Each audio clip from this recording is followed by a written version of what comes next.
Muadz bin Jabal radhiyallahu anhu meriwayatkan sabda Rasulullah sallallahu alaihi wasallam, "La tu'dhil imra'atun zawjaha fid dunya illa qalat zawjatuhu minal hurin 'ain, la tu'dhihi qatalakillah, fa innama huwa indaki dakhilun yushiku an yufarikaki ilaina."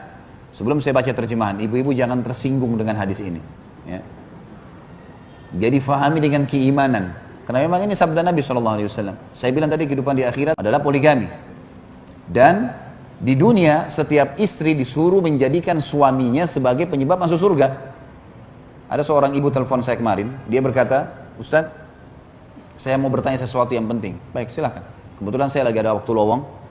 Dia bilang, bagaimana hukumnya kalau seorang wanita izin sama suaminya untuk ngurus anaknya. Jadi rupanya ibu ini pernah punya dari suami yang lain, punya anak, suaminya bengkalaikan. Lalu dia nikah lagi. Jadi janda nikah lagi sama seorang laki-laki.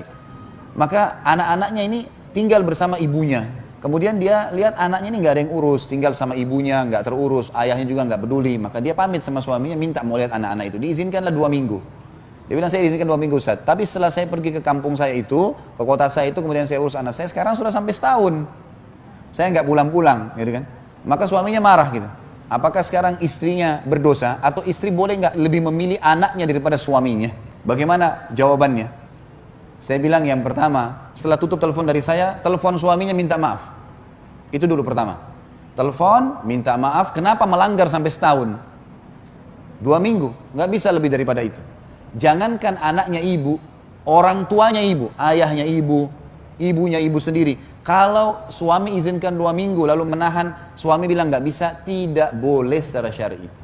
Ini hukum Allah, bukan hukum manusia, nggak boleh dibantah. Allah telah jadikan suami ibu adalah di atas segala-galanya. Ibu renungin hadis Nabi SAW, awal amal yang dihisab bagi wanita pada hari kiamat adalah sholatnya dan hubungannya dengan suaminya. Ini luar biasa nih. Habis sholat, masalah sama suamimu bagaimana? Bukan masalah sama orang tuanya, bukan masalah sama anaknya. Artinya, sholatnya lolos, urusan suaminya lolos, yang lainnya jadi mudah. Renungi hadis itu. Yang disuruh ibu tanggung jawab adalah suami. Itu dulu. Kemudian hadis Nabi SAW, wanita manapun yang meninggal dunia lalu suaminya ridha, kecuali akan masuk ke dalam 8 pintu surga yang manapun dia inginkan. Orang, Bapak Ibu sekalian, Bapak-Bapak terutama renungin ya, kita sebagai laki-laki, untuk mendapatkan pintu 8 di surga itu pintu 8, pintu tertinggi. Derajat tertingginya surga Firdaus namanya. Di sana 4 golongan, para nabi-nabi. Ini Bapak-Bapak sama saya sudah tertutup peluang ini. Nggak ada lagi peluang jadi nabi, nggak mungkin. Para syuhada itu Bapak-Bapak sekalian, saya sama Bapak harus tinggal di padang perang, tunggu musuh bunuh kita, itu pun kalau ikhlas. Orang-orang yang siddiq, jujur, tidak pernah dusta seumur hidup. Ada sini yang tidak pernah dusta seumur hidup? Di antara sahabat yang dapat julukan siddiq berapa orang? Yang jelas-jelas Abu Bakar. Yang lain tidak ada julukannya nih. Dan orang-orang saleh ini setiap hari nangis, ibadah terus sama Allah. Duduk di masjid, baca Al-Quran, tidak ada dosanya. Ibu-ibu hanya mati suaminya ridho. Ridho itu merasa kehilangan. Merasa sedih istrinya selama ini layani dia. Itu saja. Mati, masuk dari 8 pintu surga, boleh dia pilih pintu mana. Makanya syaitan selalu menjadikan masalah sama suami nih. Ya. Apa saja dibuat masalah, apa saja marah, apa saja tersinggung, gitu kan? Hati-hati syaitan masuk ke pintu-pintu yang kadang-kadang tidak perlu marah, tidak perlu cemburu, tidak perlu iri. Tapi masuk syaitan, karena merusak. Kenapa nggak kemas baik-baik suami menjadi manusia, menjadi penyebab saya masuk surga? Bukan karena dia, tapi karena Allah. Jangan berkeluh kesah terlalu banyak. Kalau suaminya zalim, doakan. Supaya kita menghabiskan umur kita pada hal yang positif. Gitu kan? Pada hal yang baik. Itu yang kita maksudkan. Jadi saking besarnya pengaruh suami itu. Ya. Sampai nggak boleh keluar tanpa izinnya. Kalau meninggal dengan dia ridho masuk surga, melayaninya. Apa kata Nabi SAW? Wanita manapun yang menjaga 5 waktu sholatnya, nggak disebutin sholat sunnah. Azan, subuh, duhur, asar, maghrib, isya. Kalau ibu mengerjakan sunnah itu plus. Puasa Ramadan, nggak diikuti dengan puasa sunnahnya. Puasa sunnah berarti plus. Hanya Ramadan. Dan melayani dan mentaati suaminya pada hal yang ma'ruf. Bukan pelanggaran agama. Temani saya, ayo ke ibu yuk, ayo ke ayah yuk, ayo ke sini yuk. Iya. Kecuali pada saat dia meninggal, dia pasti akan masuk surga. Dari 8 pintu surga dia bisa pilih yang mana dia mau masuk. Jadi fadilah yang sangat besar. Lalu untuk apa ibu-ibu membangkang nih? Untuk apa marah hanya karena lupa dibawain bunga kah, pesanan kah? Tidak sempat ditemanin ke acara perkawinan lah. Itu sesuatu yang kecil, urusan dunia. Bagaimana orang ini ridho, Tuhan saya ridho. Seperti kasus orang tua kita. Orang tua kita mau marah-marah, ya, mau dia orangnya buruk akhlaknya, kita sebagai anak harus bagaimana? Bakti. Nggak dibalas keburukan dengan keburukan. Kenapa? Karena Allah yang perintahkan.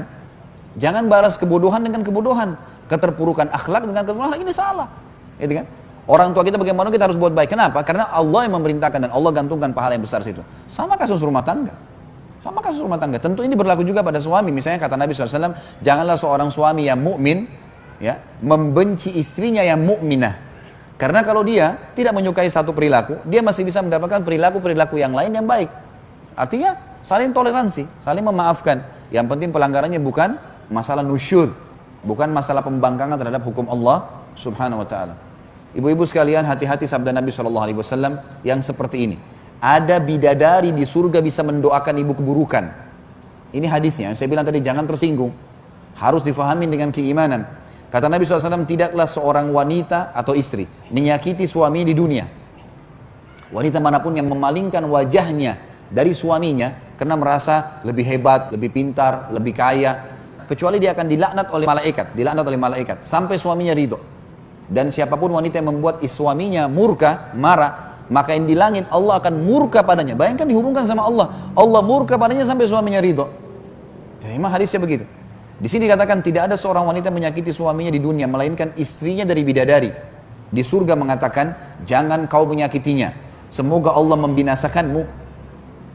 Sesungguhnya ia hanyalah seorang tamu di sisimu dan sebentar lagi berpisah denganmu untuk kembali kepada kami.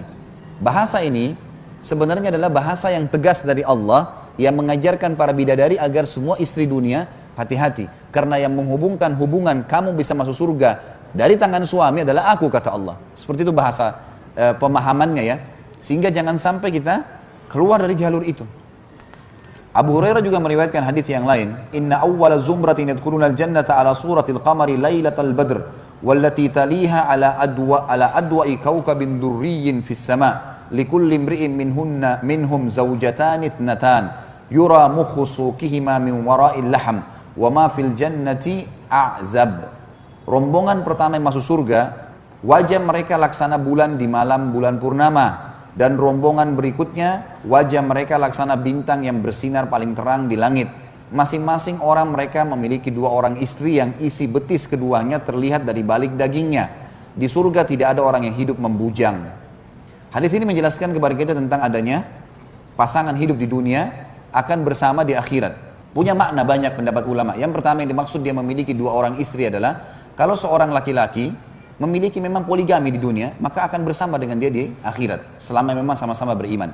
Makna yang lain, kalau seseorang meninggal istrinya, kemudian dia menikah lagi, jadi kedua-dua istrinya masih belum cerai, maka akan bersamanya juga di surga. Ini makna yang lain. Makna yang lain juga kata ulama adalah yang dimaksud dengan memiliki 2 orang istri, kalau ada wanita dunia yang meninggal belum sempat menikah, gadis, ini semua akan menikah dengan ahli surga. Jadi tidak ada bujang lagi, tidak ada orang yang tidak ada pasangannya di surga. Maka dia akan dinikahkan dengan salah satu ahli surga dengan hikmah Allah. Ini salah satu pendapat. Kemudian pendapat yang lain dimaksud adalah istri di dunianya akan bersamanya dan bersama juga bidadari yang akan mendampinginya. Karena memang saya sudah pernah jelaskan Bapak Ibu sekalian, di surga sudah berbeda dunia. Di surga semuanya kehidupan poligami. Memang sudah hikmah Allah seperti itu. Dan sudah tidak ada urusan kayak dunia orang cemburuan, orang merasa persaingan, ini sudah tidak ada semua. Semua masalah penyakit hati, masalah cemburu buta, dendam, segala macam ini sudah tidak ada. Dan Allah memuliakan wanita dunia dengan menjadikannya pemimpin para